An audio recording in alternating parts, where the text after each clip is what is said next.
One, I want to share with you my experience about removal of catalytic converters together with exhaust manifolds of N62B48 engine. I was able to find them in really good condition along with the lambda probes before and after the catalytic converters for about $1,000. I think the price is good considering that that the new originals cost over $2,500. So let's get to work.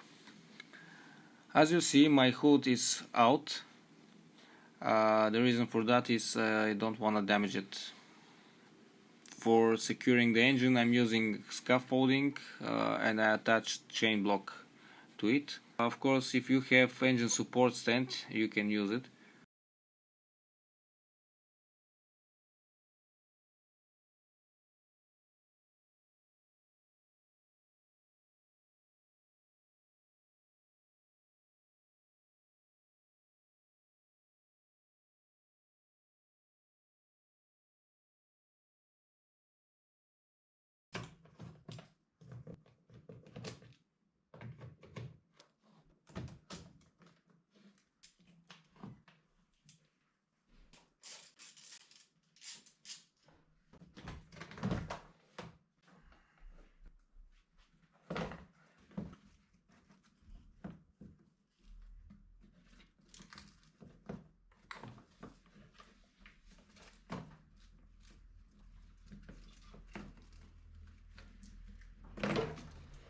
Remove the box with the air intake filter and piping up to the throttle body.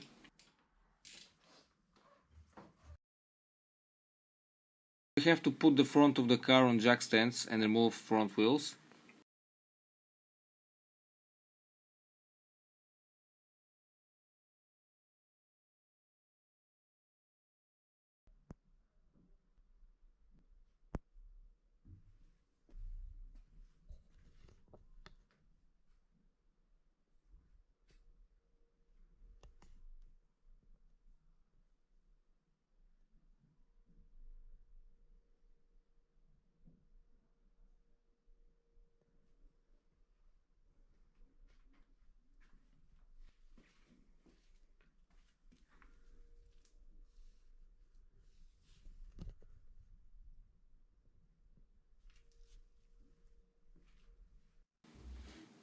Move out of the way the coolant expansion tank by disconnecting the level sensor, and then you're gonna move far enough. The same thing applies to the steering oil tank as well. Remove the disconnect the level sensor and you're gonna be able to reach the engine mounts nuts.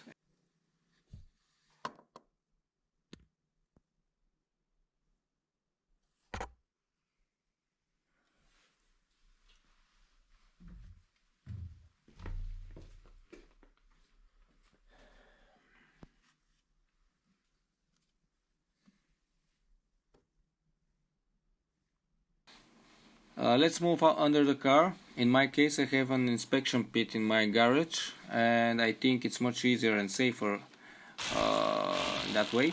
Of course, you can do the job on a car lifter. Once we are under the car, we have to remove the plastic shields under the engine and under the gearbox.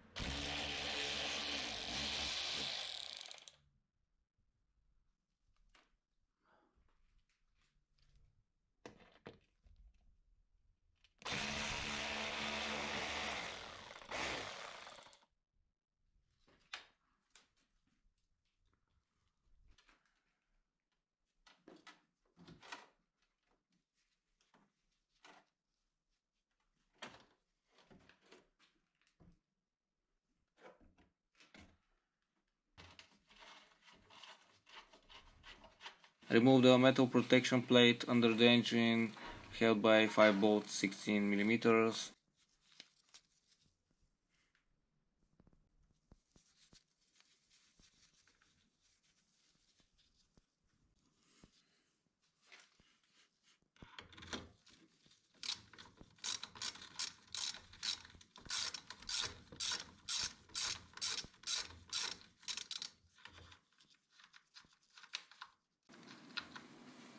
Disconnect the pipes of the stabilizer bar, dynamic drive, and in my case I dismantle it. You have to collect the oil once you disconnect the hoses. I've removed complete dynamic drive bar in order to clean better the front axle. As you see, it's quite dirty, but it is really not necessary for our goal in that video.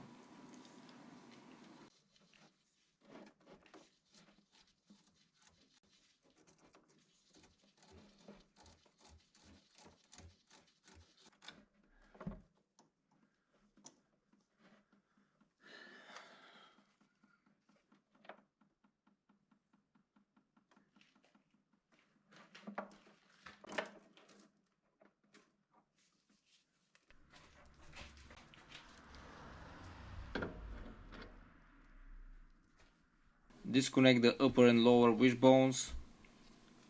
On the driver's side there is a level sensor. You have to remove it as well. The purpose of that sensor is for the controlling of vertical movement of the headlights. Disconnect the tie rods from the stabilizer bar.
We have to disconnect the steering wheel rod joint from the steering rack by removal of Torx bolt M8.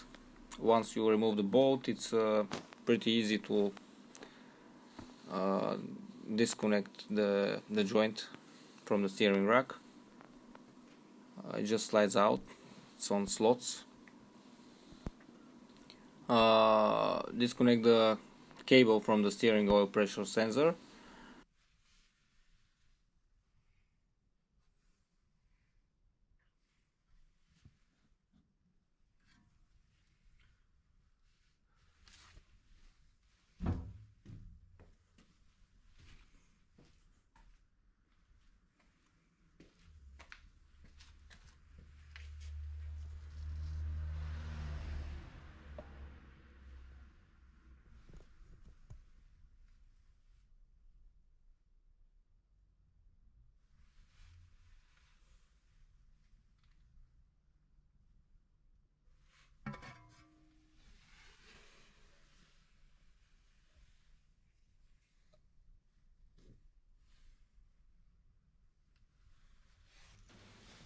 As you see, I've already lowered the front axle support.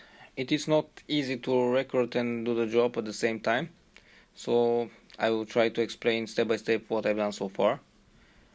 I've disconnected main pipes from valve block, dynamic drive, and drained the oil. I removed the metal shield attached to the front axle support around the hydraulic pipes.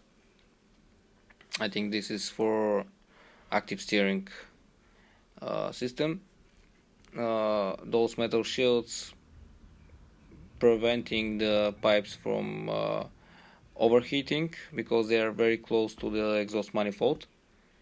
There are few hydraulic pipe holders which need to be removed to gain more access.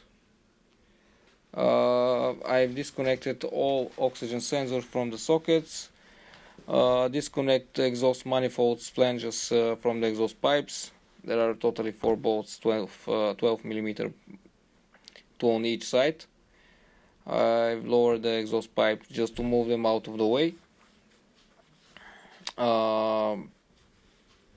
It is very important, the front axle support and steering rack do not need to be separated. All comes out together. And the other thing is, on the passenger side, it is necessary to remove the engine support bracket in order to access all the nuts on the manifold.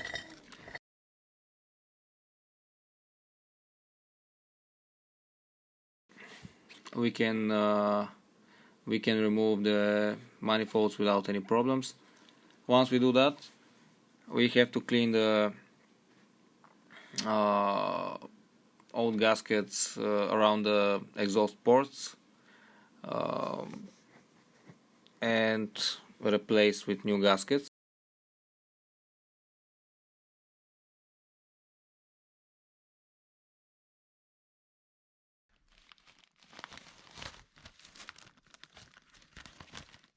I'm gonna leave the number in the description.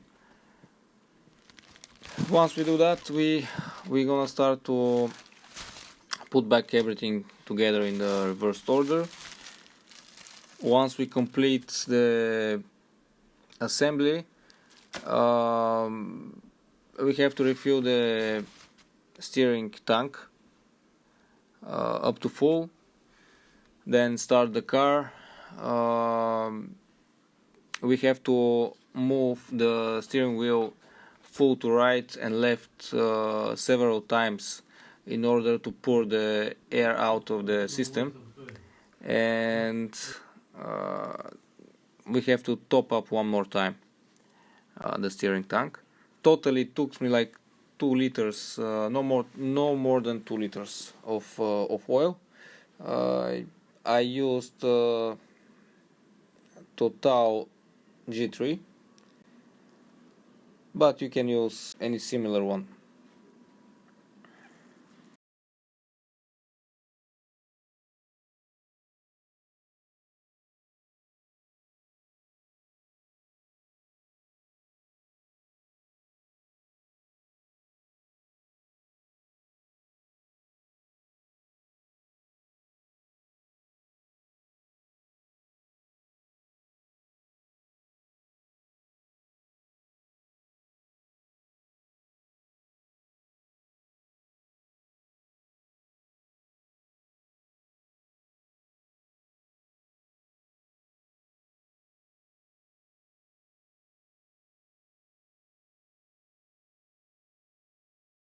Make sure you don't have any leaks after this repair.